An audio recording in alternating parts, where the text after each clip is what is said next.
श्री कार्तिकेय भगवान की जय। कार्तिक मास की जय।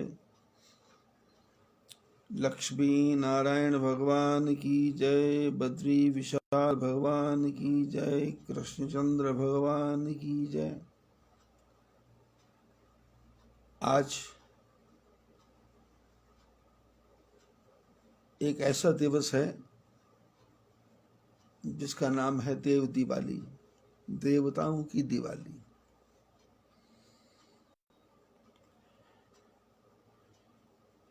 राक्षसों की दिवाली अनंत चतुर्दशी के दिन होती है। मनुष्यों की दिवाली अनंत चतुर्दशी के बाद दूसरे दिन अमावस के दिन होती है। उसके बाद गोवर्धन पूजा, भाई दूज, छठ पूजन, फिर आज की दिवाली देवताओं की दिवाली है। ये देवताओं की दिवाली रहस्य से भरी हुई है, जिसके बारे में पुराणों में तो वर्णन है, शास्त्रों में तो वर्णन है, लेकिन संसार के लोगों को इसके बारे में ज्यादा ज्ञान नहीं है।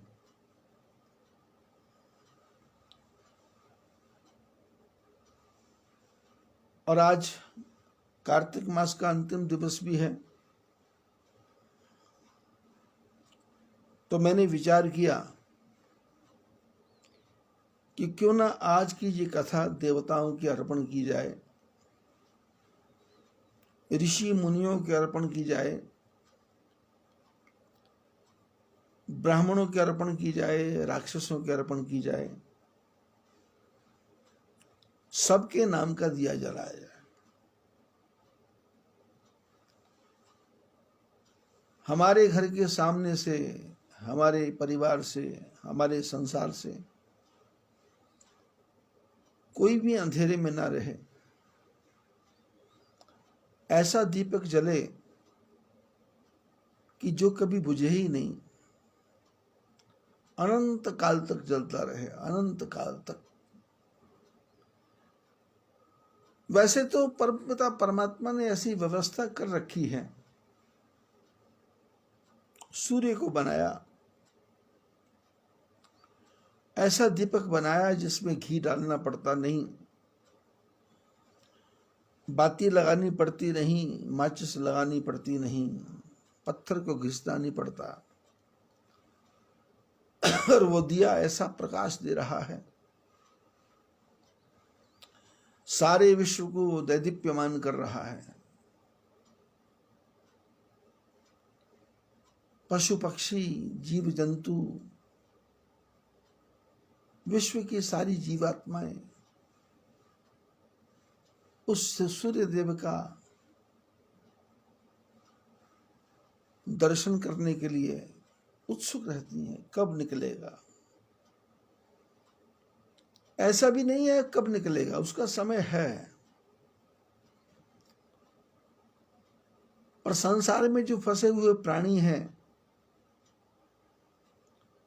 उनको पता ही नहीं है सूरज कब निकलता है, कब डूबता है, क्योंकि रात गवाई सोए के, दिवस गवायो खाए, हीरा जन्म अनमोल था, कौड़ी बदले जाए। सूरज की बात तो छोड़ो, इतना कीमती मनुष्य का शरीर हम सबको मिला है, उस कीमती शरीर को हम खाने पीने सोने में ही बिता देते हैं, विषयों में बिता देते हैं, आंख का सुख थोड़ा सा दिखे वहीं बैठ जाते हैं। सड़क के किनारे कोई जादू करने वाला आदमी, मदारी, नट नकली सांप दिखाता है, नकली टोकरी दिखाता है, नकली बिच्छू दिखाता है, नकली रुपया बनाता है, नकली रुपया दिखाता है। हम 2-2 घंटे उसके इंतजार में रहते हैं और वो नकली चक्कू मारता है, नकली आदमी को मारता है। 2 घंटे खड़े रहते हैं।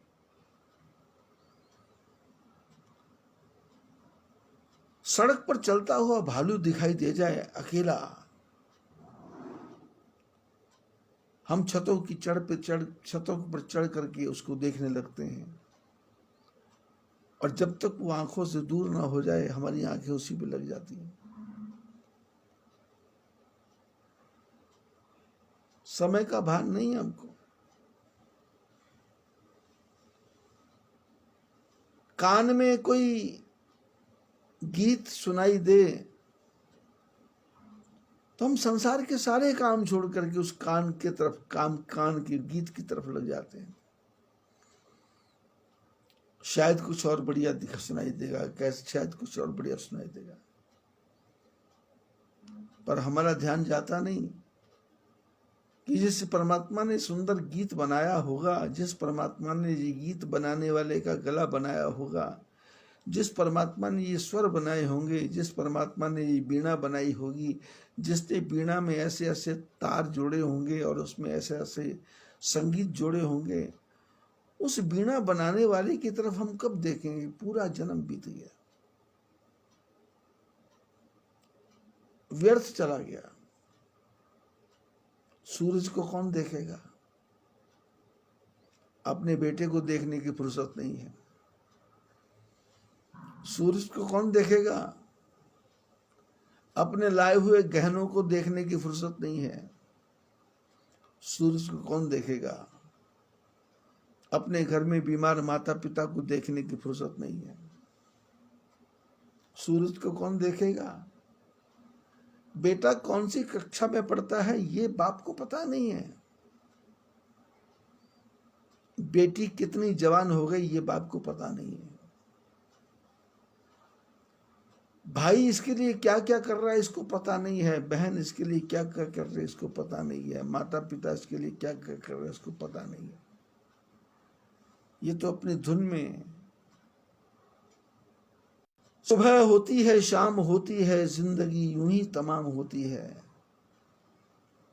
सूरज के निकलने को कौन देखे?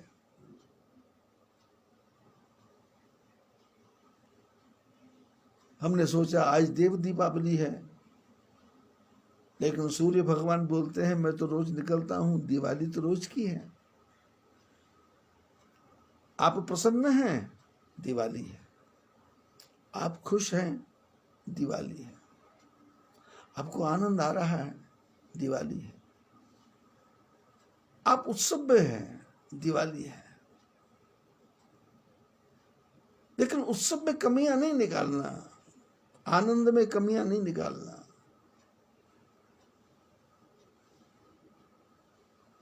और इस पूरे वातावरण में हमको करना क्या है? हमको संसार के कामों को करते करते इस विश्व को बनाने वाले परमात्मा की तरफ भी ध्यान से सोचना है। हमको सूर्य के बारे में नहीं सोचना सिर्फ, हमको ये पूरे ब्रह्मांड के बारे में सोचना है। धरती कितनी है, कितने वर्ष लगेंगे धरती का चक्कर लगाने में पैदल? एक एक गांव में भी रहोगे तो कितने जन्म लगेंगे? साल कम पड़ जाएंगे, क्योंकि 365 दिन है। 100 साल की उम्र है, और सारा जोड़ो तो कितना बनता है? और इससे ज्यादा तो शहर हैं, गांव हैं, नगर हैं, कस्बे हैं। कहां कहां आंख को ले जाओगे? तो महापुरुषों ने कहा आंख को परमात्मा के पास ले जाओ। ये दिवाली क्यों, देव दिवाली क्यों मनाई जाती है?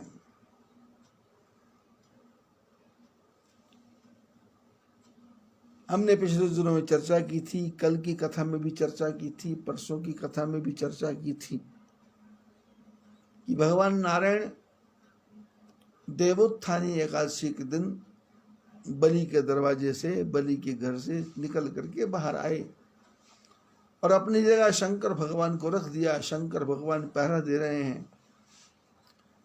देवता पाताल छोड़ करके जब वैकुंठ में पहुंचे तो उस समय देवताओं ने दिवाली मनाई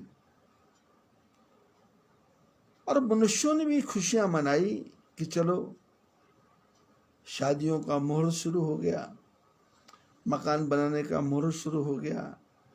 सोना चांदी वालों ने भी, कपड़े वालों ने भी, गहने वालों ने भी, ब्राह्मणों ने भी, बैंड बाजा बारात वालों ने भी, सबने खुशियां मनाई।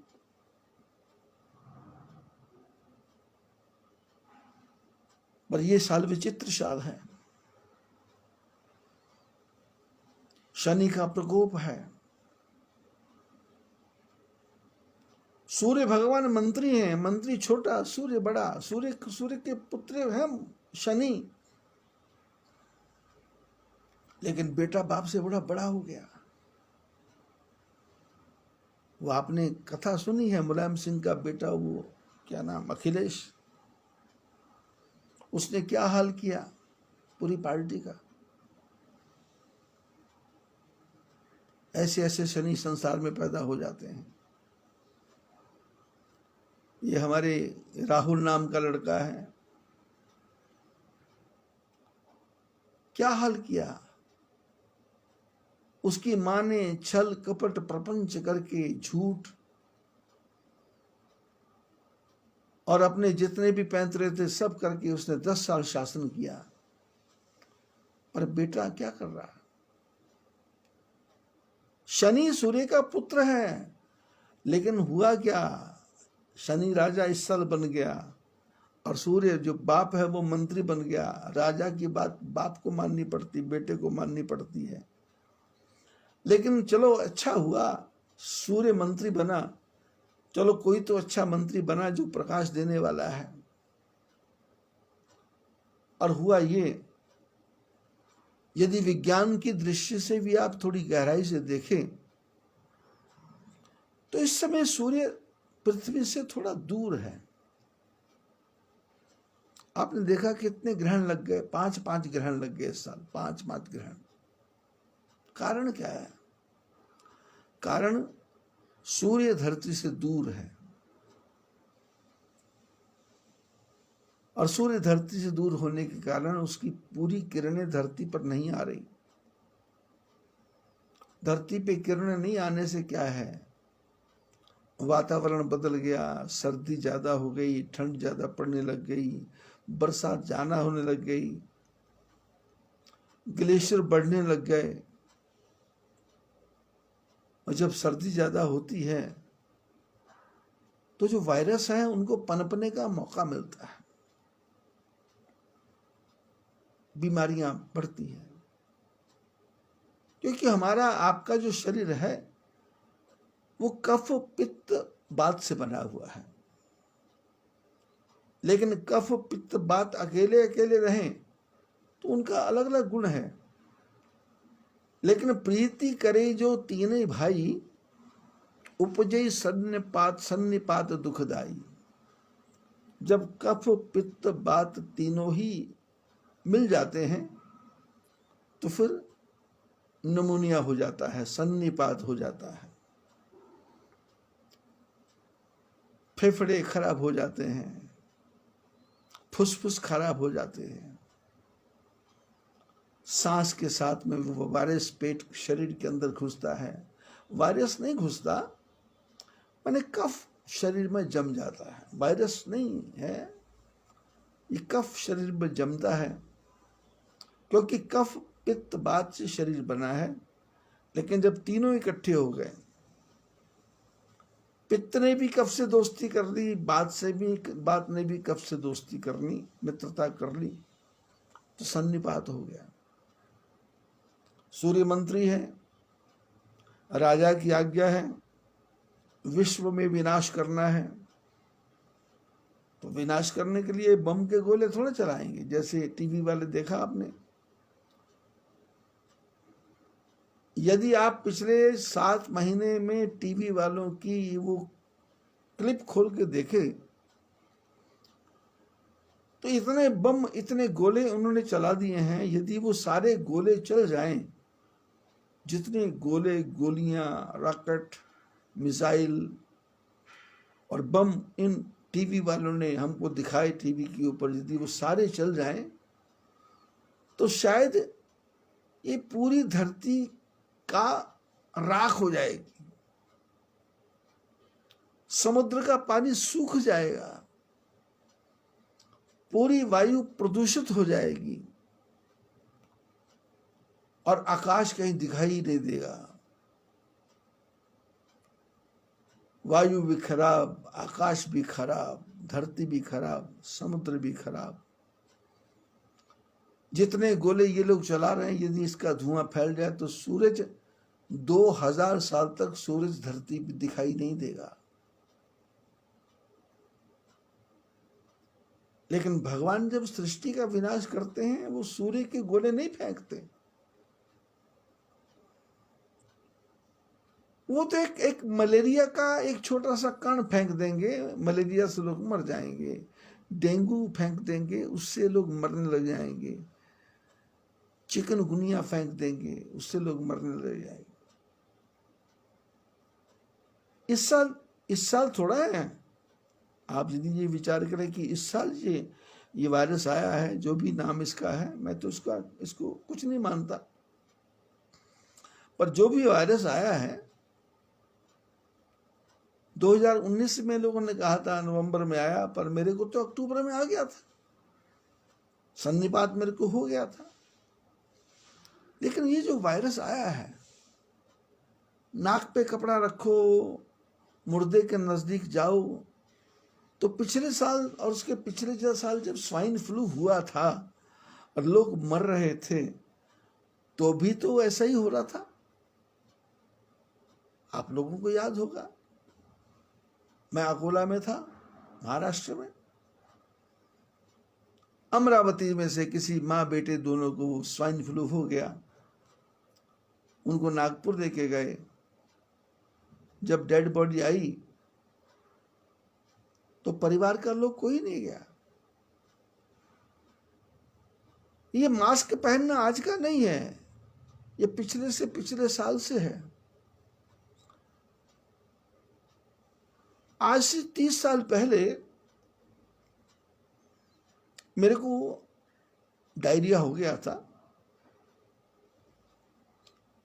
तो हरिद्वार में बंगाली हॉस्पिटल है,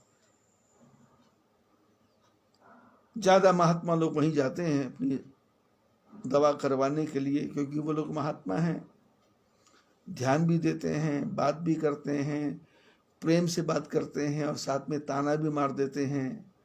ज़्यादा खाते हो, भंडारा मत खाया करो, ज़्यादा खा लिया क्या, खीर ज़्यादा खा ली क्या, जितना खाओगे उतना मरोगे, कम खाया करो, ऐसे ऐसे बात करके वो। तो मेरे को थोड़ा सा लूज मोशन हुआ, मैं डॉक्टर के पास गया तो डॉक्टर ने कहा, देखो महात्मा जी, मैं आपको 5 दिन की दवा दे रहा हूं, इस दवा को खाने से आप 1 दिन में भी ठीक से हो सकते हो, 2 दिन में भी ठीक हो सकते हो, लेकिन इस दवाई को 5 दिन लगातार खाना है, जो हमने दी है। तो मैंने कहा 2 दिन में ठीक हो जाएंगे तो 5 दिन क्यों? बोले ये एलोपैथी में एक गुण है, एलोपैथी का गुण है, यदि हम 5 दिन तक लगातार दवाई खा लेंगे तो जो आपके अंदर ये जो फ्लू है, जो वायरल है, इस जड़ समेत नष्ट हो जाएगा, जड़ समेत नष्ट हो जाएगा। लेकिन यदि आप 2 दिन दवाई खाने के बाद में दवाई खाना छोड़ दोगे, आलस करोगे, तो वो जो अंदर आपके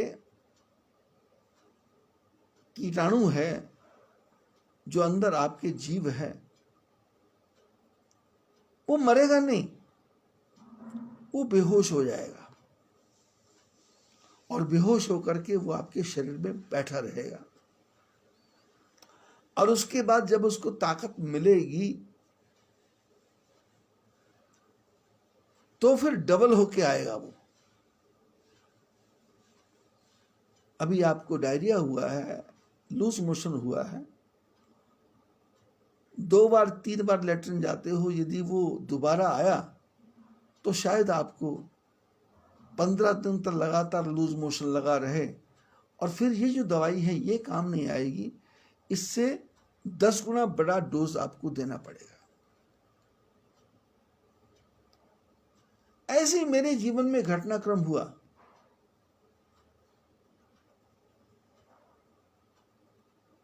मैं कोटा राजस्थान में कथा करके आया तो कथा के बीच में मेरे को वहां बुखार हो गया, लेकिन बचपन से ही एक जिद है कि बुखार हो चाहे कुछ हो चाहे कैसा भी हो, यदि सत्संग करना है तो मैंने करना ही करना है। और मैंने देखा जब मेरे को बुखार वगैरह होता है तो उस समय यदि मैं कथा करता हूं तो कथा और भी ज्यादा अच्छी निकलती, मेरे मुंह से बातें अच्छी निकलती हैं।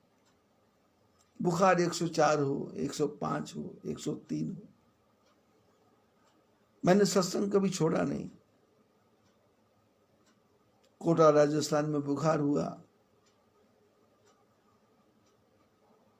अब कोटा में बड़े बड़े डॉक्टर लोगों ने कहा चेकअप कराओ, खून टेस्ट कराया, एक जगह दवाई ली, दूसरी जगह दवाई दी, तीसरी जगह दवाई दी, पर बुखार ठीक हुआ नहीं। कथा पूरी हुई। कथा पूर्ण करने के बाद में मैं हरिद्वार आ गया, अपनी जिप्सी गाड़ी लेकर के, स्वयं अकेला ही।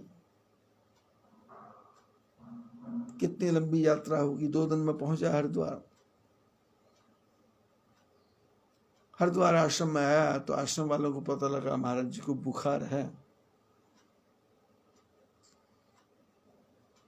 फिर डॉक्टरों की दवाइयां चलने लगी, लेकिन बुखार ठीक ही नहीं हो रहा था। हरिद्वार में टेस्ट कराया, उन्होंने अपनी रिपोर्ट दी, फिर उसके हिसाब से दवाई दी। फिर अचानक पता नहीं क्या मूड बना, मैंने कहा चलो दिल्ली चलते हैं, दिल्ली जाके चेकअप कराएंगे। जिप्सी गाड़ी उठाई। जब हरिद्वार से निकले और रुड़की पहुंचे तो रुड़की से एक रास्ता दिल्ली को जाता है, एक रास्ता पंजाब को जाता है,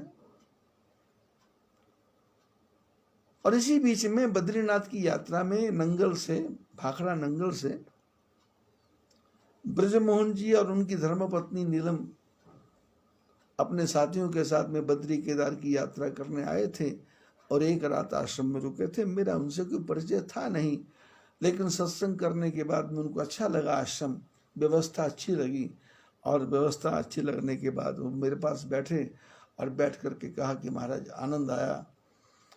हमने, वो बोले कि हम तो जिंदगी में कम से कम 40, 30, 35 साल से यात्रा कर रहे हैं, पूरा भारत घूमा है, नेपाल घूमा है, अमरनाथ, केदारनाथ, मानसरोवर, सारी यात्राएं की हैं। बोले हम आपकी बड़ाई नहीं कर रहे, पर जैसा आपका आश्रम देखा और आनंद आया, तो उन्होंने उस समय 1100 रुपए के 5 आदमी ने 5500 रुपया दिया, 5500 रुपया दिया, याद है मेरे को। और देने के बाद में कहा कि पूरी यात्रा में हमने कहीं दान नहीं किया, क्योंकि हमारी दान करने की इच्छा ही मर गई। लूट खसूट देख करके हमारी दान देने की इच्छा ही मर गई। लेकिन आपकी व्यवस्था देखी तो मन में आया, और उनमें से एक आदमी बोला कि बोले हमारी जो नीलम बहन जी हैं, ये तो हमको सब जगह दान करने को मना करती हैं, पर आज इन्होंने कहा मैं यहाँ 1100 दूंगी। और उनके पति ब्रजमोहन बोले कि बोले हाँ, इसने कहा दो 1100, हम 5500 दे रहे हैं। डायरी के किसी कोने में उनका नाम मैंने लिख लिया था, नंगल का एड्रेस लिख लिया था। नंगल का मेरा कोई प्रोग्राम नहीं, सपने में भी सोचा नहीं, कोई विचार किया नहीं, बुखार था। लेकिन रुड़की जब पहुंचा तो रुड़की के चौराहे से एक रास्ता दिल्ली को जाता है, एक भाखड़ा नंगल को जाता है। पता नहीं परमात्मा ने क्या बुद्धि घुमाई, मैंने गाड़ी पंजाब की तरफ घुमा दी, भाखड़ा नंगल पहुंच गया। यहाँ पर उनका क्वार्टर था, पहुंचा तो उन लोगों ने कहा कि वो यहाँ नहीं रहते हैं, उन्होंने अपना मकान बना लिया है। और ठाकुर जी की कितनी कृपा कि 3 साल पहले वो मेरे पास आए थे, तो मैंने उनको वैसे ही कह दिया था कि भगवान की कृपा से आपका बहुत बड़ा मकान बनने वाला है। और जब मैं वहां पहुंचा तो पता लगा उनका अपना मकान बन गया है।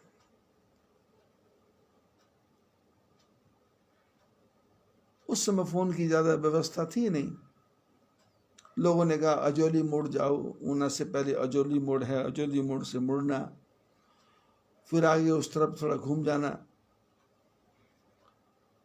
तो आगे सड़क के किनारे आपको बड़ा सा मकान दिखाई देगा। शाम के 6 बजे पहुंचा नंगल। बुखार था, हॉर्न बजाया, छोटा बेटा निकल के आया जिसका नाम गगन था। वो निकल के आया तो उसने भाग के अंदर जाके बोला, मम्मी पापा वो गुरुजी आए हैं, वो गुरुजी आए हैं बद्रीनाथ वाले। सारा परिवार बाहर निकल के आया। मैंने कहा कि मैं स्वयं जाऊंगा अंदर तो ठीक नहीं है, वो कहेंगे तो जाऊंगा। वो आए, उन्होंने स्वागत किया, आइए अंदर, गाड़ी अंदर ले लीजिए, रास्ता है, गेट बड़ा है, मकान भी बड़ा है। अंदर गया, गाड़ी खड़ी की, उतरे, चाय वाय पी। मेरे को बुखार है, पर मैंने बुखार की कोई चर्चा नहीं की। बोले कैसे आए? मैंने कहा सत्संग करने आया।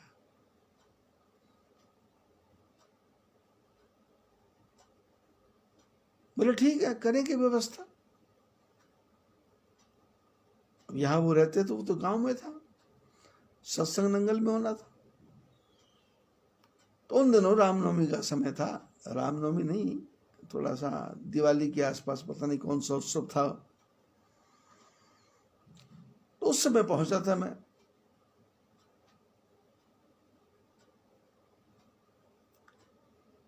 बोले क्या खाओगे? मैंने कहा खिचड़ी बना दो। बोले क्यों? मैंने कहा ऐसा, मेरे को बुखार है।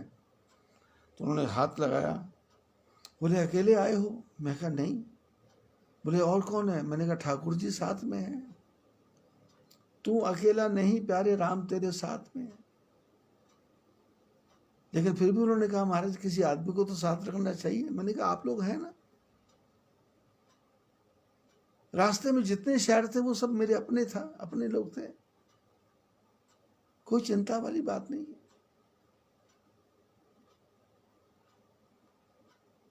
उन्होंने कहा सत्संग कैसे करोगे? मैं कहा सत्संग तो करूंगा। बोले पहले बुखार। मैंने कहा बुखार चेकअप कराएंगे। बोले कब से है? मैंने कहा 1 महीने से ज्यादा हो गया। चेकअप कराया, करवाया, क्या निकला? मैं कहा जिस जिस एलोपैथी वाले ने, वो क्या लैब वाले ने, जिस जिसको पैसा देना था उनका कर्जा चुका दिया है। और मेरी जेब से कोई पैसा लगा नहीं, चुकाया दूसरों ने है। और बुखार में भोग रहा हूं, बुखार बैठा है मेरे अंदर।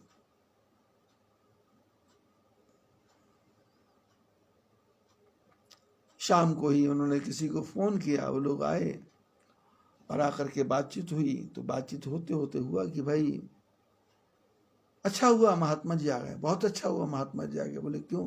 बोले जिनको हमने बुलाया था उनका आज ही फोन आया कि वो लोग नहीं आ सकते। हमारा तो भाग्य अच्छा है। और 3 दिन बाद प्रोग्राम होना था। तो फिर वही चर्चा होती जो आपको पता है आज हमारे सनातन धर्म में, हिंदुओं में चर्चा है, क्या लोगे, क्या दोगे, कितने पैसे देने पड़ेंगे, कितने देने पड़ेंगे। मैंने कहा भाई मेरे को पैसे वैसे की कोई जरूरत नहीं है, ठाकुर जी की कृपा से मेरे पास गाड़ी है, मेरे पास पैसा भी है। मैंने जेब में से 70,000 रुपया था मेरे पास, मैंने निकाल के उनके सामने रख दिया। मैं कहा ये 70,000 रुपया है, पड़ा है। यदि तुमको पैसे की जरूरत हो तो मेरे से ले लेना, मेरे को तो कथा सुनने वाली चाहिए। तो उनका जो प्रधान था उसने कहा महात्मा जी आपको अच्छा नहीं लगेगा, लेकिन हम क्या है कि जो भी कथा कराता उसको हम 11,000 रुपये देते हैं, और उनके साथ में जो ढोलकी बजाने वाले आते हैं वो उसमें से ही पैसा देते हैं और आने जाने का किराया देते हैं। तो मैंने कहा भाई मेरे को 11,000 रुपये नहीं चाहिए। बोले ज़्यादा लगेंगे क्या? मैं कहा नहीं नहीं नहीं, 11,000 कुछ नहीं लगेगा। तो उसने, गुलाटी जी थे प्रधान जी, गुलाटी जी, तो बोले फिर आप क्या लोगे? मैंने कहा लेने देने की बात नहीं हुई, मैंने इनसे कहा सत्संग करूंगा, इन्होंने आपको बुलाया। यदि वहां सत्संग नहीं होता तो मैं यहाँ करता, लेकिन आपने, बोले पैसे की पैसा। मैंने कहा आप पैसे की चर्चा क्यों कर रहे हो? बोले महात्मा जी ऐसा है, हमारा संस्था है और उस संस्था में हम सब हर साल कथा करवाते हैं, लेकिन कथा में क्या है, गिनती के 4-5 लोग आते हैं, 4-5 लोग आते हैं, कभी 6 आते हैं, कभी 10 आते हैं। मैंने कहा आपकी जो संस्था है उसके मेंबर कितने हैं? बोले उसके मेंबर तो 200 से ज़्यादा है, 300 से ज़्यादा है। तो मैं कहा वो सब क्यों नहीं आते? बोले लोगों को कथा में रुचि नहीं है। मैंने कहा ठीक है, कथा में रुचि नहीं है तो फिर आप पैसा क्यों देते हो? बोले महात्मा इतनी दूर से आएगा,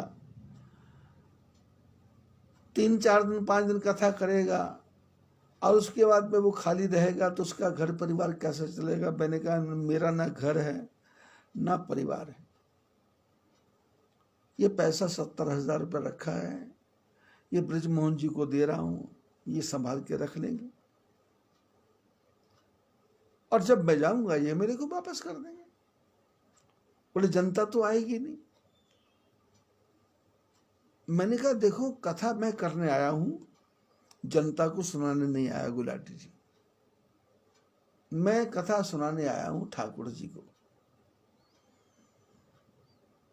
बोले जगह देख लो। मैं कहा जगह कल परसों देख लेंगे, अभी तो मेरे को बुखार है, 3 दिन बाद प्रोग्राम शुरू है, आप घोषणा कर दो।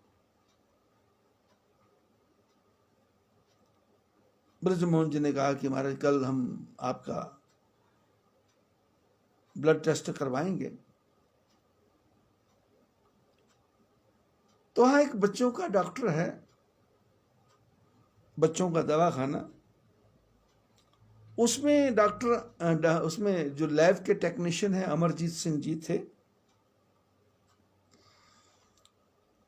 जब मैं पहुंचा, अब लाल कपड़ा होने के कारण उन लोगों ने स्वागत किया, जो वहाँ लोग और भी बैठे थे, बच्चे लेके बैठे थे, सबने स्वागत किया।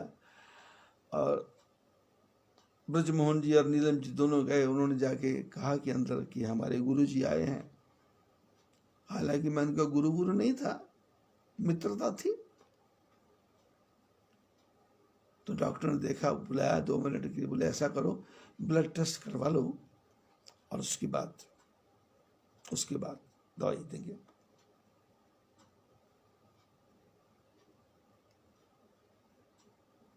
मैं लैब में गया, अमरजीत सिंह जी मिले, उन्होंने प्रणाम किया, मैंने भी बदले में राम राम शान जो मेरा बनता था वो किया। तो ब्रजमोहन जी बोले हमारे गुरुजी हैं, 1 महीने से बुखार है इनको, दवाइयों को जितने पर्चे से दिखाए। उसने कहा कि ऐसा है कि मैं इनका पेशाब टेस्ट करूंगा, यूरिन टेस्ट करूंगा।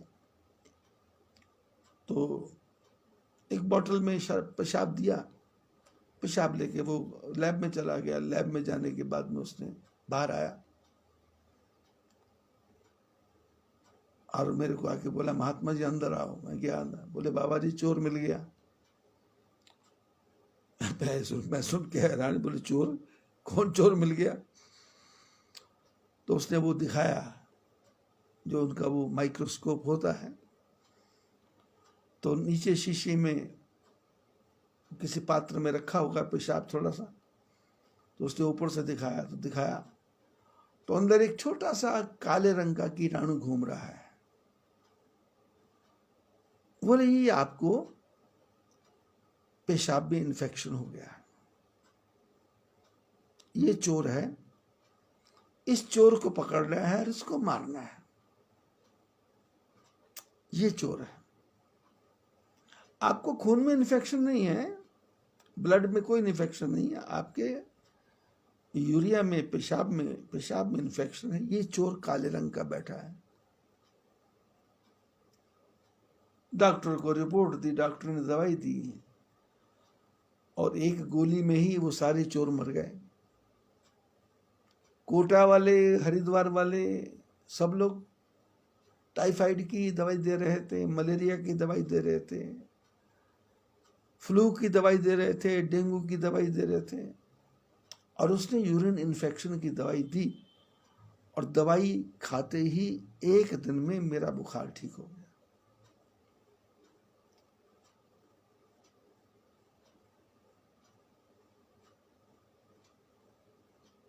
एक कैप्सूल, एक गोली में।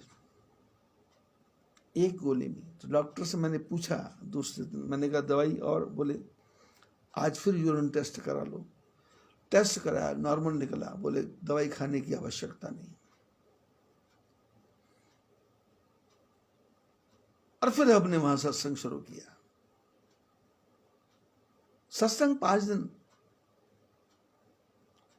और जैसे गुलाटी जी ने कहा था, पहले दिन 6 आदमी आए, और उसके पहले मैंने जो मेरी अपनी एक टेक्निक है, मैंने उस मंदिर के चारों तरफ के जितने मोहल्ले थे सबके घरों में जाके अपनी अपनी किताबें फेंक दी। प्रातःकाल 3 बजे निकलता था किताबों के बंडल लेकर के, और उसमें छाप दिया था, सनातन धर्म सभा नंगल में कथा होगी, स्वामी प्रेमानंद जी महाराज आए हुए हैं, कथा का समय ये है, पधारो। तो वो गुलाटी जी जो कहते थे 5-6 आदमी आएंगे,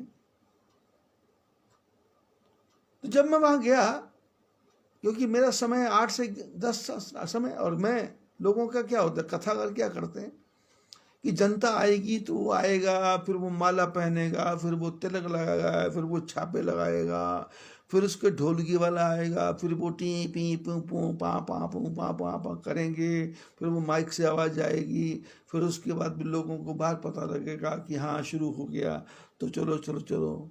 लेकिन अपना नियम क्या, 8 बजे कथा शुरू तो 8 बजे शुरू, कोई टी नहीं, कोई पौ नहीं, कोई पा नहीं, कोई पी नहीं, कुछ नहीं, शुरू। और मैं उस दिन 7:30 पहुंच गया। ऊंची स्टेज लगी हुई थी, जैसे कि लाखों लोग आने वाले हैं। मैंने कहा गुलाटी जी इतना ऊंचा? बोले जी व्यवस्था है। मैंने कहा पैसा खर्च हो रहा होगा? बोले नहीं, वो संस्था कर। तो मैं कहा क्यों करती है, जब कोई आते ही नहीं, 6 आदमी आते हैं तो 6 कुर्सी लगा दो, एक कुर्सी मेरे लिए लगा दो। बोले नहीं नहीं। मैंने कहा भाई चलो, बोले जो हो ठीक है, हो गया। तो मैं कहा दरी? बोले एक बिछाई। मैं कहा एक को बिछाइए। बोले 6 आदमी। मैं कहा 5 दरियां लाओ, बिछाओ। 7:30 पहुंचा, बात करते करते 7:40 हो गए। दरियां भी फटाफट मंदिर के अंदर जो पड़ी थी घसीट के बाहर लाए और बिछा दी दरियां, और बिछाई। 8 बजने में मैंने भगवान का नाम लिया और आदमी 50 आ गए। 50। पिछले 50 साल का रिकॉर्ड था उनका, जब से मंदिर बना होगा तब से रिकॉर्ड था कि 6, 7, 8, 10, 15 आते थे लोग। 50। गुलाटी दूसरे को देख रहा है, कालिया को देख रहा है, कालिया आलू वालिया को देख रहा है, आलू वालिया श्याम सुंदर को देख रहा है, और श्याम सुंदर सूद जी को देख रहे हैं कि ये जनता आ कहां से रही है, लोग बैठते जा रहे हैं। और ये सारे गेट पे पहुंच गए, बैठो बैठो बैठो बैठो। ठाकुर जी की कृपा से बुखार चला गया। 8 से 10 तक कथा चली। राम कथा प्रारंभ हुई और कथा जब समाप्त हुई, मैंने कहा भाई देखो, कल को सब लोग प्रसाद लेके आना है। मंदिर की तरफ से कोई प्रसाद नहीं बटेगा, सब लोग प्रसाद लाएंगे और सब लोग दो दो केले लेके आएंगे। कल 2 हाथ हैं, 2 2 केले लेके आएंगे। और जितने भी आज कथा में आए हैं, सब लोग एक एक आदमी को और लाएंगे, एक एक आदमी को और लाएंगे। बस इतनी कृपा करना। और आज तो आनंद आया ही आया है। आज पहला दिन था, लेकिन आनंद में कोई कमी हुई है तो सबने हाथ खड़े करके बहुत आनंद आया, ऐसी कथा नहीं सुनी, ऐसी कथा नहीं सुनी, ऐसी कथा। तो मैं कहा कल फिर और ज्यादा आनंद आए। और वो जो सनातन धर्म का मंदिर का जो प्रांगण था, उसमें लगभग 1000 आदमी के बैठने की व्यवस्था थी, क्योंकि स्कूल चलता था रात को, दिन में। कथा खत्म हुई, सब लोग चले गए। मैंने गुलाटी जी को कहा कल को यहाँ 20 दरी बिछवा देना। बोले जी 20 काय को, 1 2 और। मैं कहा 20 बिछवाना, आदमी आएंगे।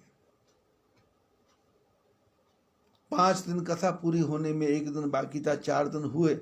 मैंने पूछा लोगों से, मैंने कहा सत्संग का आनंद आ रहा है क्या? बोले हाँ। तो मैंने कहा कल को कथा खत्म कर रहा हूँ। तो लोगों ने कहा ना ना ना, कथा खत्म नहीं होगी, कथा खत्म नहीं होगी, कथा। तो मैंने कहा भाई ये आपका नहीं है, मैं 5 दिन 3 दिन 5 दिन 5 दिन 5 दिन बोले ना कथा। तो मैंने कहा चलो 12 दिन कथा होगी। अब वो सभा के जो लोग हैं वो मेरे मुंह की तरफ दूर से देख रहे हैं। जनता ने बोला कथा होगी, मैंने कहा कथा होगी, और ये देख रहे हैं मेरे मुंह को कि क्या बोलें, यदि बोलेंगे तो लोग क्या बोलेंगे। तो मैंने वैसे पूछ लिया, मैं गुलाटी जी जनता बोलती है 12 दिन कथा और होगी, तो बोले जी होने दो, होने दो। अब घोषणा हो गई 5 दिन की कथा 16 दिन चलेगी। जब सब चले गए तो गुलाटी मेरे को पूछता है, महाराज क्या लोगे? मैं कहा तुम क्या दोगे भाई, तुम क्या दोगे? बोले मैं तो 11,000 रुपये से ज्यादा नहीं दूंगा। तो मैंने कहा मैं यहां से 1 लाख रुपए से ज्यादा लेके जाऊंगा, और तुम्हारे 11,000 नहीं लूंगा मैं। बोले कौन देगा? मैंने कहा मेरा भाग्य देगा, मेरी किस्मत देगी, राम जी देंगे जिनको कथा सुना रहा हूं। और भगवान की कृपा से 26 दिन कथा चली, शायद 36 दिन कथा चली, 36 दिन कथा चली। और वो जो सनातन धर्म का जो प्रांगण था 1000 का, उसमें जगह कम पड़ने लगी, सड़क पर स्पीकर लगाने पड़े, रात को कथा चलती थी और आनंद आता था, आनंद आता। मैं ये सारी बातें क्यों बता रहा हूं? कि परमात्मा ने कहा दिवाली रोज है, देव दिवाली आज नहीं है, देव दिवाली 24 घंटे 12 महीने है। आपको बुखार है, और इस साल तो बुखार ने ऐसा बुरा हाल कर दिया, ये तीनों कफ पित्त बात तीनों मिल गए, सन्निपात हो गया, निमोनिया डबल हो गया। कारण क्या है? हमने पिछले 30 साल में ये जितने बुखार आए, हम सब ने दवाई खाई, वायरल बुखारों की दवाई खाई, पर 7 दिन तक लगातार नहीं खाई। उसका परिणाम है ये बुखार हमारे अंदर जड़ें जमा के बैठ गया, और जब भी इसको समय मिलता है। और इस साल तो सूर्य भगवान धरती से थोड़ा सा दूर हो गए हैं, और उसके कारण ये जितने जीव हमारे अंदर बैठे हैं, कीटाणु बैठे हैं, इनको शक्ति मिल गई, ताकत मिल गई, ताकत मिल गई। इसी कोरोना काल में मेरे एक सबसे प्यारे मित्र, संबंधी, भाई कैलाश जी डीडवानिया चले गए। खामगांव से कैलाश जी डीडवानिया,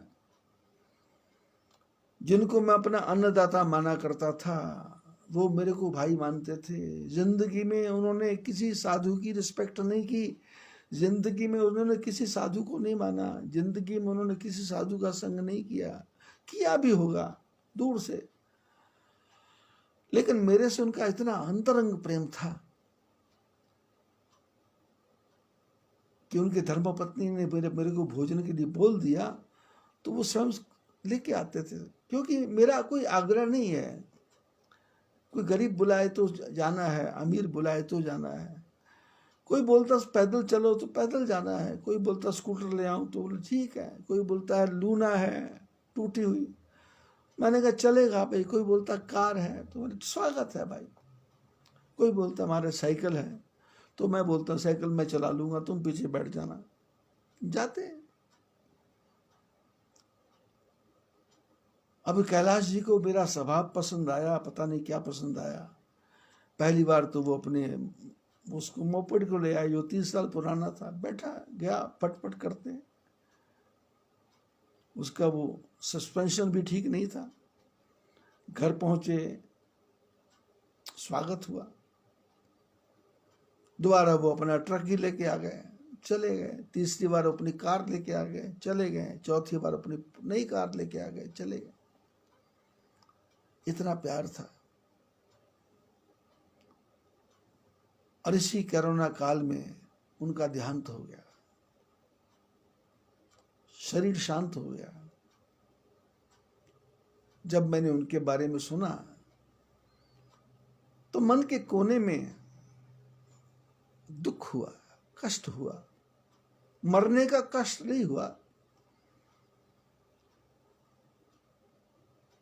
क्योंकि वो एक ऐसा बुद्धिमान आदमी था, ऐसा समझदार आदमी था कि जिंदगी में कैसा भी कष्ट आया हो उसने उस कष्ट को पार किया, किसी से शिकायत नहीं की, किसी को दुश्मन नहीं बनाया, अपना रास्ता बनाता चला गया और आगे बढ़ता चला गया। और मेरे जीवन की यही शिक्षा लोगों को है कि किसी की बराबरी नहीं करना, अपना काम करके दिखाओ, आगे बढ़ो, आगे बढ़ करके रास्ता खुलता जाएगा। हालत ये हुई कि यदि उनको मैंने कहा कि 7,500 रुपया दो तो दिया, 500 बोला तो दिया, 1000 बोला तो दिया, 1100 बोला तो बोले नहीं नहीं यार 1100 नहीं यार 5,100 देंगे। मैंने कहा दो। एक दिन खामगांव में सप्तशृंगी में बैठा हुआ था मैं, सोफे के ऊपर उनके आने का समय था, घर वाले इंतजार कर रहे थे। हमारे सुनील जी हैं झुंझुनवाला, उनके 2 बेटे हैं रितेश और शुभम।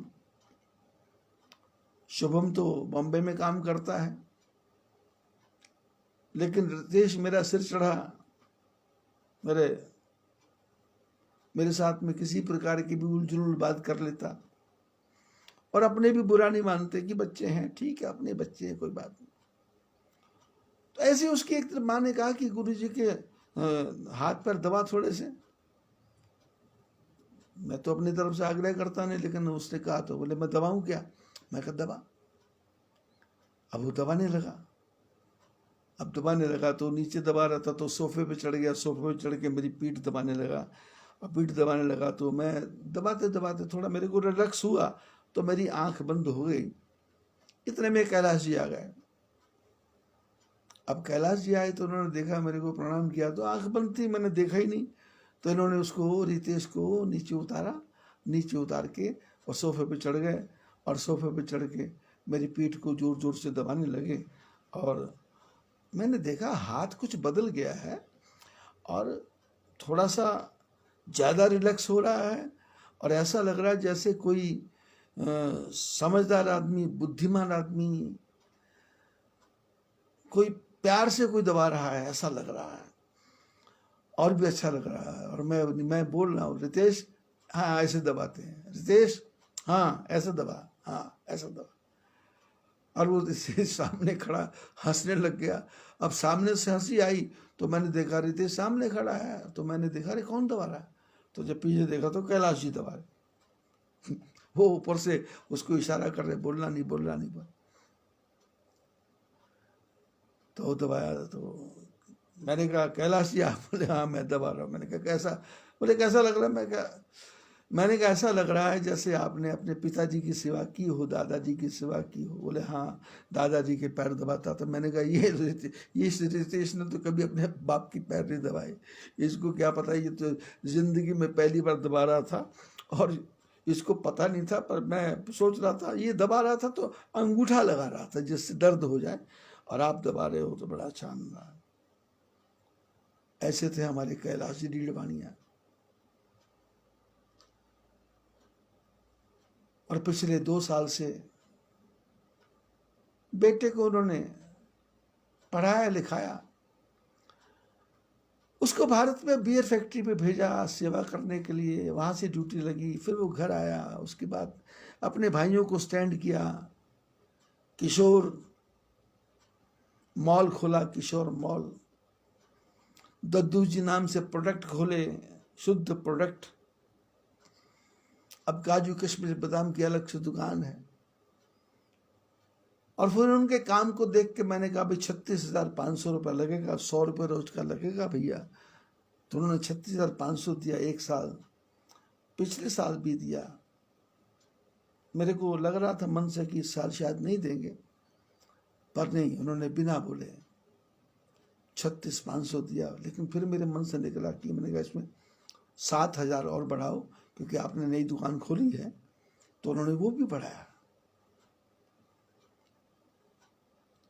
लेकिन इस बार कोरोना उनको ले गया, कोरोना उनको ले गया।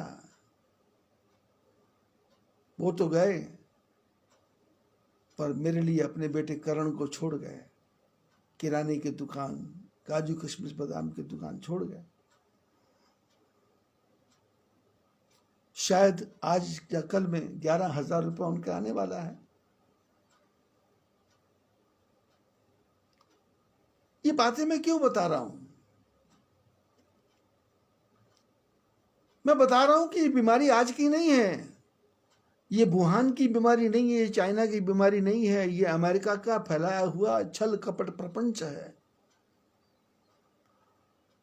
अमेरिका के लोग ऐसे लोग हैं, वहाँ की कैबिनेट ऐसी कैबिनेट है, वो पहले डिफेम करती है और डिफेम करके फिर उसको टुकड़े करती है, दूसरों को टुकड़े करती है। मोदी बोलता है चाइना विस्तारवादी है।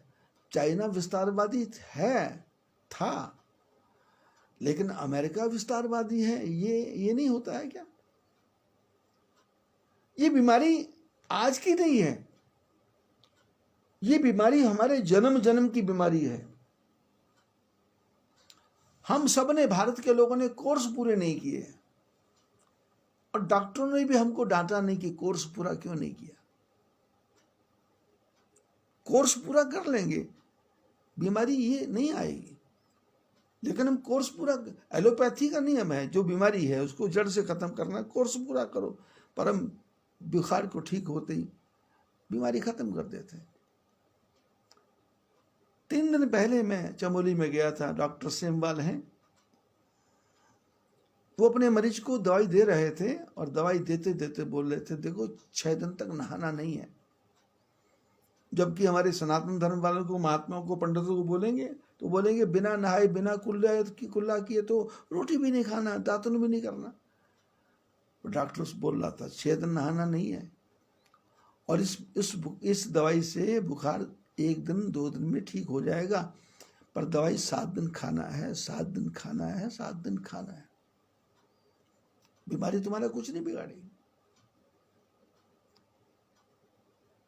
जिसको आप कोरोना कहते हैं, ये कोरोना नहीं है, ये डेंगू का ही बड़ा हुआ रूप है, स्वाइन फ्लू का ही बड़ा हुआ रूप है। इसलिए इसको जड़ के साथ खत्म करना है तो दवाई खाना पड़ेगा।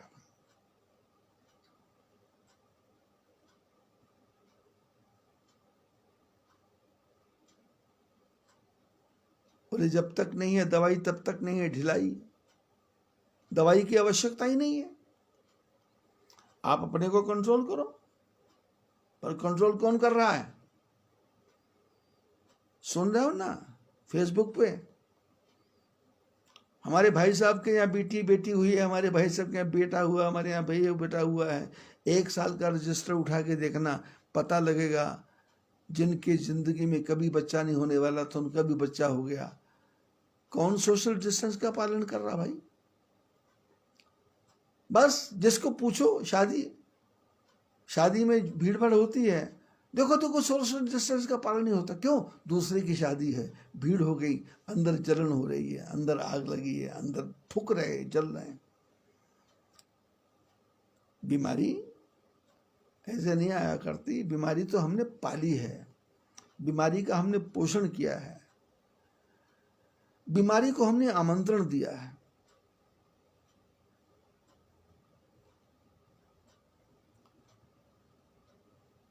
इसलिए मैं बोलता हूं, यदि आप बीमार हैं तो घबराने की आवश्यकता नहीं। और ये जो बीमारी है उसके पीछे कारण है, सूर्य देवता पीछे हो गए, शनि आगे हो गए, और शनि का एक ही उद्देश्य है, संसार में विनाश कैसे करना है। तो इस शनि को मनाने की आवश्यकता नहीं है। यदि किसी ब्राह्मणों से पूछेंगे, पंडितों से पूछेंगे, विद्वानों से पूछेंगे, तो एक ही बात कहेंगे, शनिश्चराय मना। मैंने आज तक किसी कथा में नहीं कहा शनि का पूजन करना है, नहीं कहा मैंने।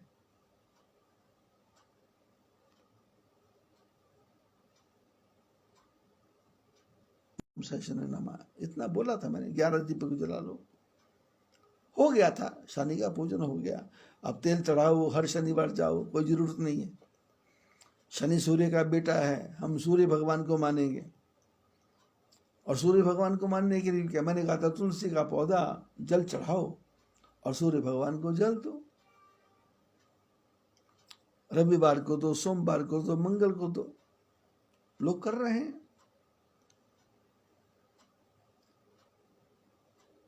जो बीमारी है,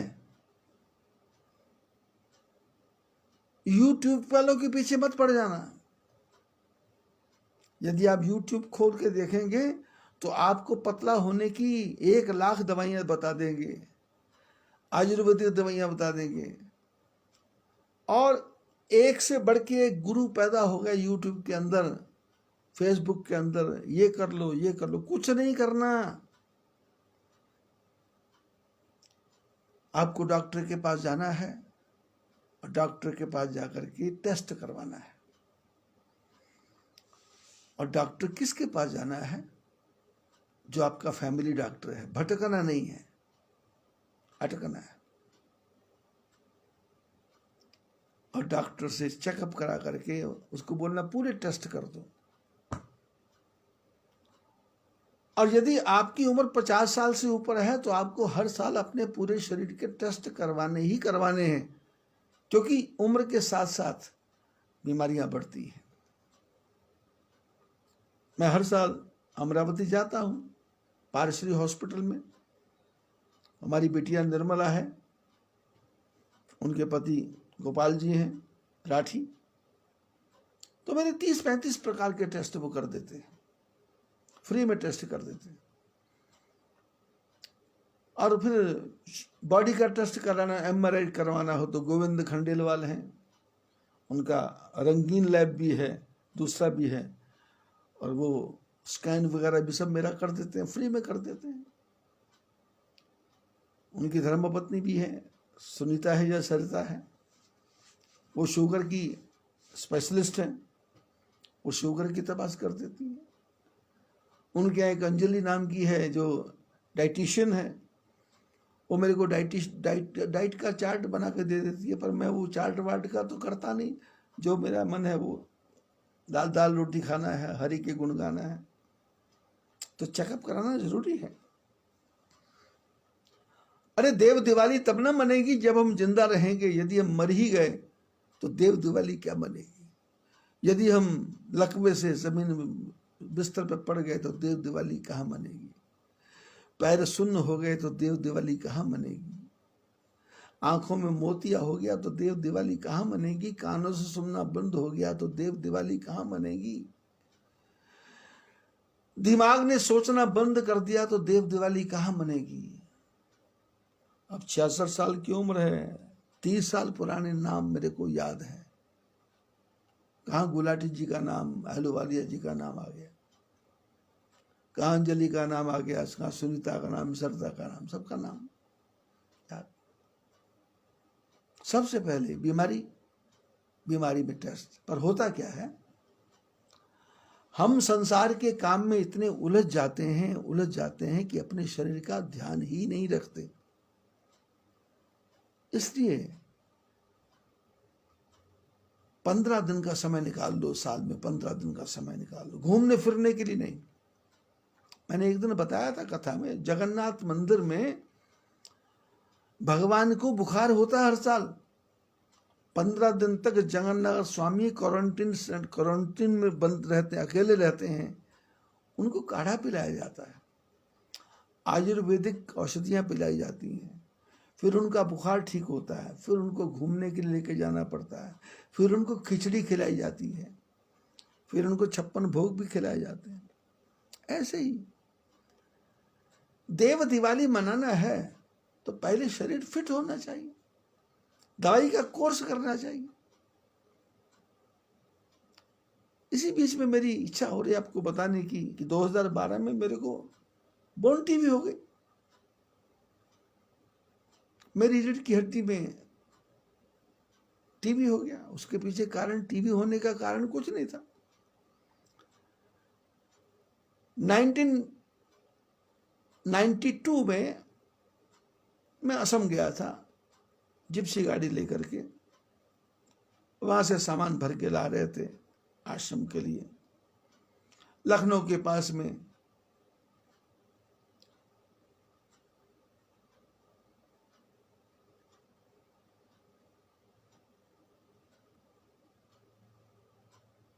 लखनऊ के बाहर निकलते ही हमारी गाड़ी पलट गई, और ऐसी जगह गाड़ी पलटी उस रात, उस जगह पे 9 गाड़ियां और पलटी थी। अब गाड़ी पलटी, मैं चला रहा था, ड्राइवर एक तरफ बैठा था। जब गाड़ी पलटने लगी तो मैंने ड्राइवर को बोला, संभल, गाड़ी जा रही है। सामने भीड़ बहुत, और मैंने गाड़ी जा करके झाड़ियों के अंदर ठोक दी और गाड़ी पलट गई। अब गाड़ी पलटी, इलाज हुआ, उसके हाथ टूट गया, मेरा कंधा उखड़ गया। वापस हरिद्वार आए, आश्रम में आए, 14 दिन में ठीक हो गया।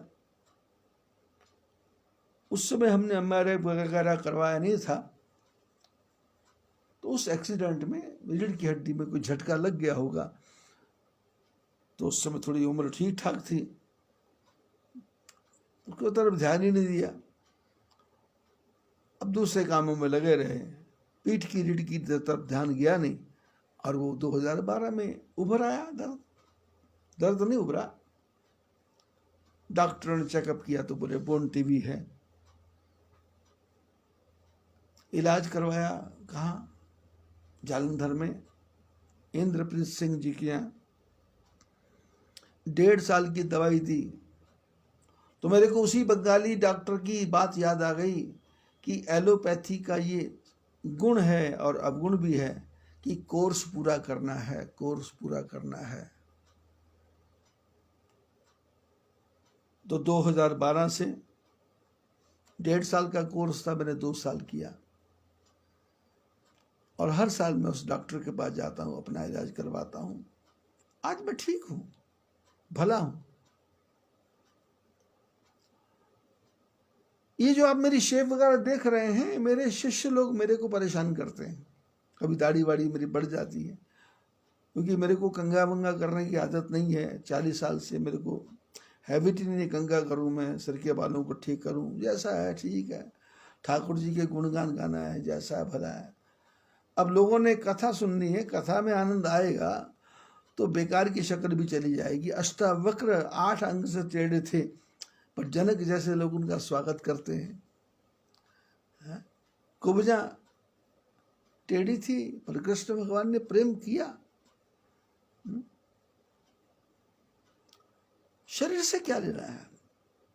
लेकिन वो शिष्यों का फोन आ जाता है, कथा यूट्यूब में कथा आ रही है, फेसबुक पे आ रही है, तो कईयों का फोन आ जाता है, आपको शेव नहीं कर सकते। मैंने बोला मैंने जिंदगी में मेरे को शेव करना आता ही नहीं है, मेरे को वो क्या रेजर कैसे चलाते मेरे को पता नहीं है। अब मेरे नौकरों ने वो मशीन मंगवा रही है, अभी कोरोना काल के किस्म में नौकरों ने एक मशीन मंगवा रखी है, वो घर बैठे ही वो 4-5-6 दिन में, कभी 10 दिन में, कभी मैं बोल देता हूँ भाई देख लो जरा क्या करना है, तो रगड़ फगड़ देते हैं। अब कभी छोड़ देते हैं, कभी बढ़ जाते हैं, कभी कुछ। वो बोलते हैं इधर से साफ कर दे, मैंने कहा बिल्कुल साफ करो, सब साफ करो, सब साफ कर दो। कभी बोलते पूरा साफ कर दो, मैं कतक कर दो, पर फिर लोगों का फोन आ जाता है कि आप टकले अच्छे लगते नहीं। मैंने कहा भी टकला क्या होता है, शकला क्या होता है, भगवान की कथा अच्छी लग रही है ना? बोले हाँ कथा अच्छी लगे। मैंने कहा उसमें आनंद लो, यदि तुम ज्यादा परेशान करोगे तो मैं ऑडियो भेजा करूंगा, मैं अपनी शक्ल दिखाऊंगा नहीं, पर जब शक्ल नहीं दिखाऊंगा तो फिर आपको आनंद नहीं आएगा। मैंने देव दिवाली के समय मैं आपको ये बातें क्यों बता रहा हूं? कई लोग सोचेंगे कि देव दिवाली से इसका क्या संबंध है। इसका ही देव दिवाली से संबंध है, क्योंकि ये जो रोग है, ये रोग किसको लगा? त्रिशंकु को। त्रिशंकु को ये रोग लगा कि मैं शरीर के साथ स्वर्ग में जाऊं। त्रिशंकु ऊंचे कुल में रहने वाला, ऊंचे वंश में रहने वाला, वशिष्ठ जैसे जिनके गुरु, वशिष्ठ के 100 पुत्र, और विश्वामित्र जैसे जिनके गुरु। और उस समय की कथाओं को उठा के देखो तो विश्वामित्र और वशिष्ठ की बनती नहीं थी, विरोध था। विश्वामित्र ब्राह्मण थे, क्षत्रिय थे, लेकिन वो चाहते थे कि मैं ब्रह्म ऋषि कहलाऊं, ब्रह्म ऋषि। तो वशिष्ठ महाराज से उनका विरोध था। देव दिवाली की कथा आती है शास्त्रों में। एक कथा तो मैंने सुनाई कि भगवान नारायण बलि के दरवाजे को छोड़ करके जब स्वर्ग में गए तो धरती से होकर गए, तो धरती पर जब आए तो वो काली दिवाली थी। उसके बाद में वो नरकासुर की कथा, नरक चौदश थी, और उसके पहले द्वादशी थी, एकादशी थी, फिर दिवाली आई। दिवाली तक नारायण भगवान धरती पर आ गए थे, और धरती से जब स्वर्ग में गए तो 15 दिन उनको और लग गया वहां जाते जाते। तो उस समय देवताओं ने दिवाली मनाई, तो उस समय देवताओं ने भी दिवाली मनाई। और बलि तो राक्षस है, बलि तो जब से बैठा है तब से दिवाली रोज मना रहा है, क्योंकि जिसके घर की रक्षा करने वाले ठाकुर जी हो, उसका तो दिवाला कभी हो ही नहीं सकता। उसकी तो दिवाली ही दिवाली है, उसको तो आनंद ही आनंद है। उसके घर में तो रोज घी के दीपक जल रहे हैं, क्योंकि लक्ष्मी यहाँ निवास करती हो, नारायण यहाँ वास करते हो, यहाँ लक्ष्मी वास करती हो। उस बलि को दिवाली मनाने की आवश्यकता क्या है? वहां तो दिवाली ही दिवाली है, उत्सव ही उत्सव है। महाराष्ट्र में कहावत है कि जिनके घर में संत आते हैं, जिनके घर में भगवंत आते हैं, वहां तो सदा दिवाली है, सदा दशहरा है, सदा दिवाली है। अब मराठी की कहावत मेरे को शब्द याद नहीं आ रहे। साधू आवे यांच्या घरी, त्यांच्या सदा दशहरा दिवाली, ऐसा कुछ उनका कहावत है। क्योंकि जब महाराष्ट्र जाता हूं तो शब्द याद आ जाते हैं। जिनके घर में साधु हैं उनकी सदा दिवाली दशहरा है, और जिनके घर में ठाकुर जी हैं, बलि राक्षस, उनके घर में ठाकुर जी। तो जब ठाकुर जी जाने लगे तो बलि ने उनके स्वागत के लिए पाताल में दिवाली मनाई। और उसके बाद में जब धरती पर आए, धरती के जीवन ने दिवाली मनाई। और वो ठाकुर जी जब वैकुंठ में गए तो सारे देवताओं ने कहा कि अब दिवाली शुरू हो गई। लोगों ने शादियां शुरू कर दी, नामकरण संस्कार, जो कुछ होना था, घर गृह प्रवेश, घर बनाना, मकान बनाना, उद्घाटन करना, दुकानें खोलना, सब चालू कर दी।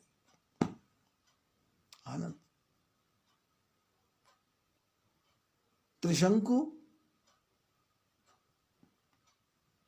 त्रिशंकु के मन में था कि मैं शरीर, लोग मरने के बाद स्वर्ग जाते हैं, मैं शरीर के साथ जाऊंगा। ऐसी घटना हुई है, जनक शरीर के साथ नरक में भी गए हैं, स्वर्ग में भी गए हैं।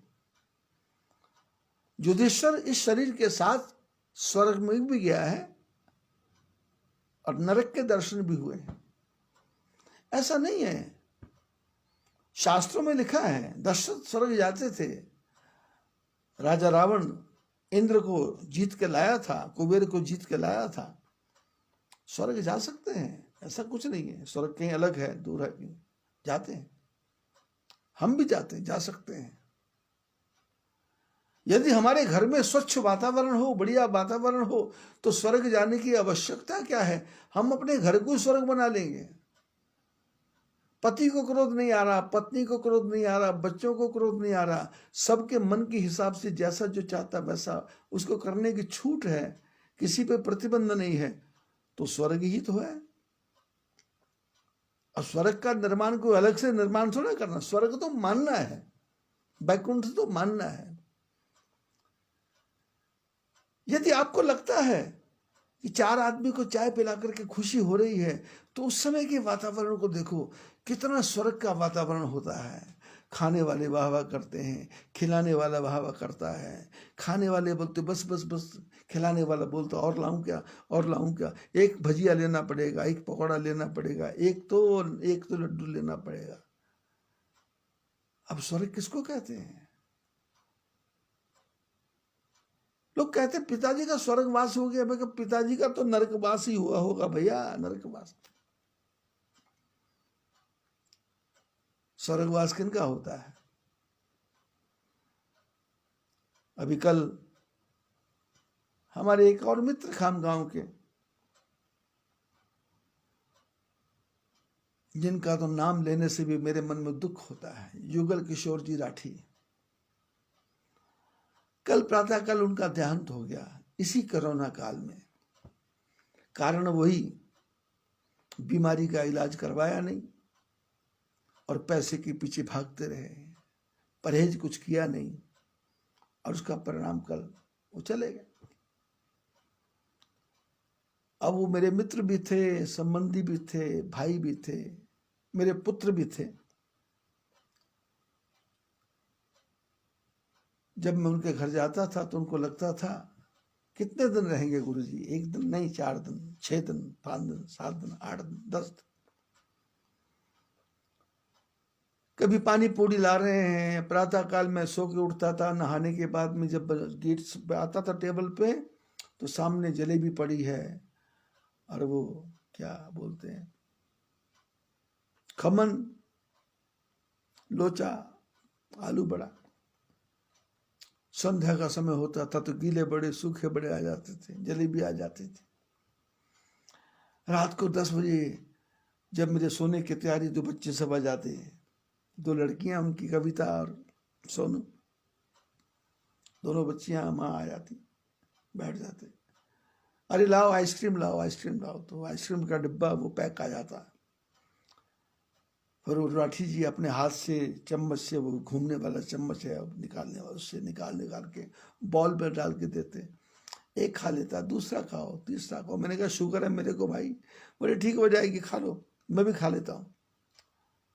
वो खाते थे।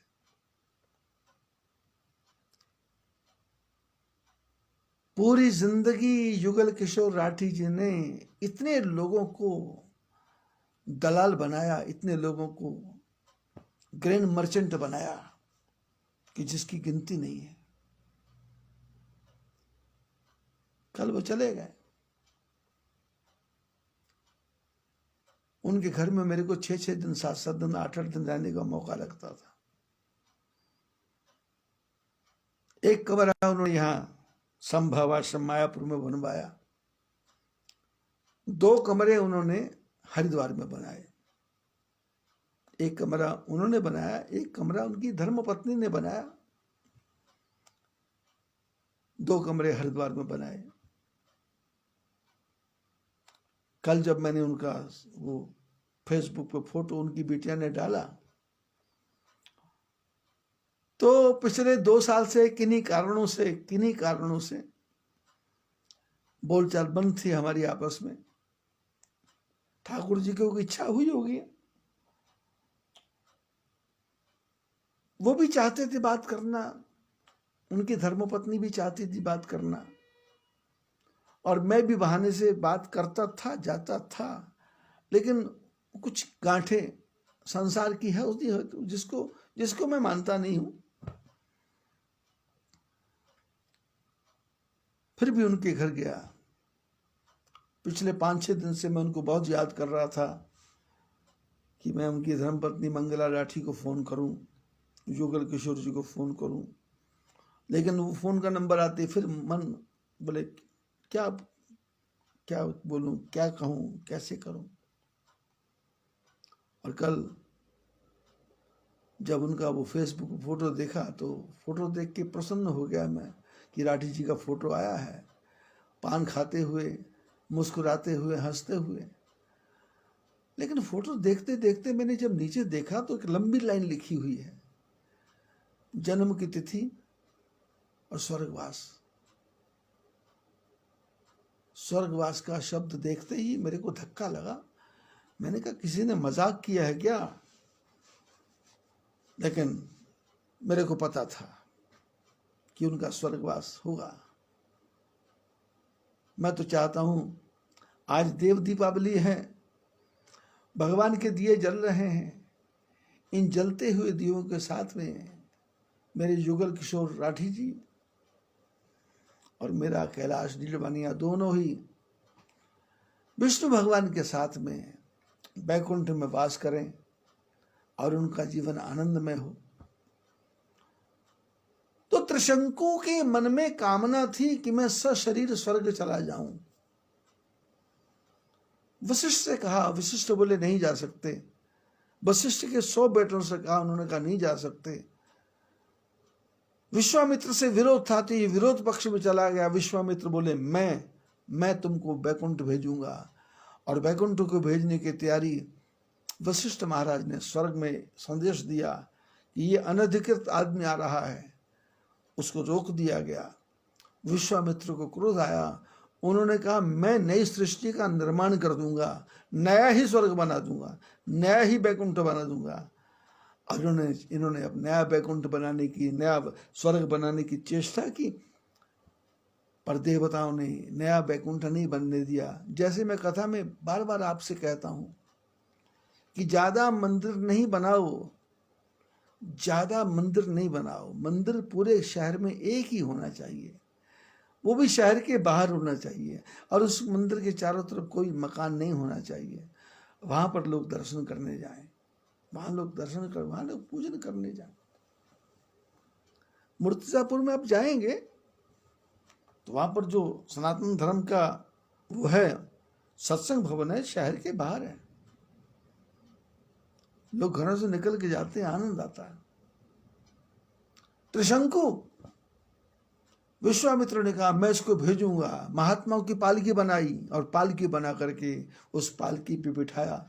जब ऊपर गए तो देवताओं ने धक्का मारा, त्रिशंकु नीचे पलट गया,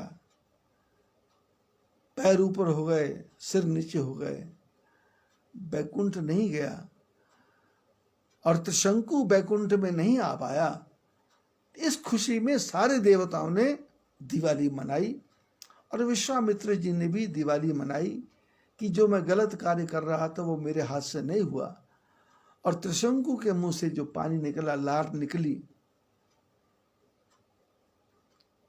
उसके से नदी निकल गई जिसका नाम है कर्मनासा।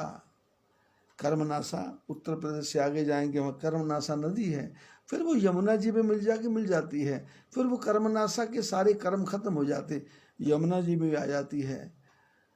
वो जो त्रिशंकु के मुंह से लार निकली, वो लार आपके बेटे के मुंह से भी रोज निकलती है, आपके मुंह से, आपकी पत्नी के मुंह के, आपके पति के मुंह से, आपके बच्चों के मुंह से रोज निकलती है।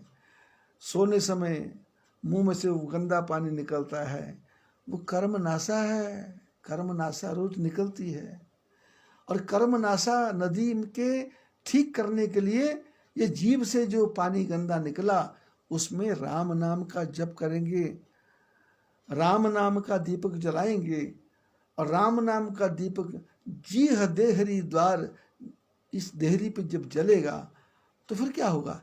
देव दिवाली होगी, देव उत्सव होगा, देवताओं का नाम होगा, देवताओं का यश होगा। ठाकुर जी से प्रार्थना कि मेरे दो शिष्य युगल किशोर जी राठी और कैलाश जी डीडवानिया, और मेरे मित्र जो मिलने वाले थे परिवार, उनमें से कम 30-32 लोग और गए हैं, जिन सब के नाम मैं लेना नहीं चाहता हूं, क्योंकि कई बच्चे बचपने में चले गए, कोई शादी के 1-2 दिन बाद चला गया, तो मैं उनका नाम नहीं लेना चाहता। हमारे पुरुषोत्तम जी भरतिया, यवतमाल में पुरुषोत्तम जी भरतिया अग्रवाल, वो भी चले गए, और ऐसे बहुत से लोग गए हैं।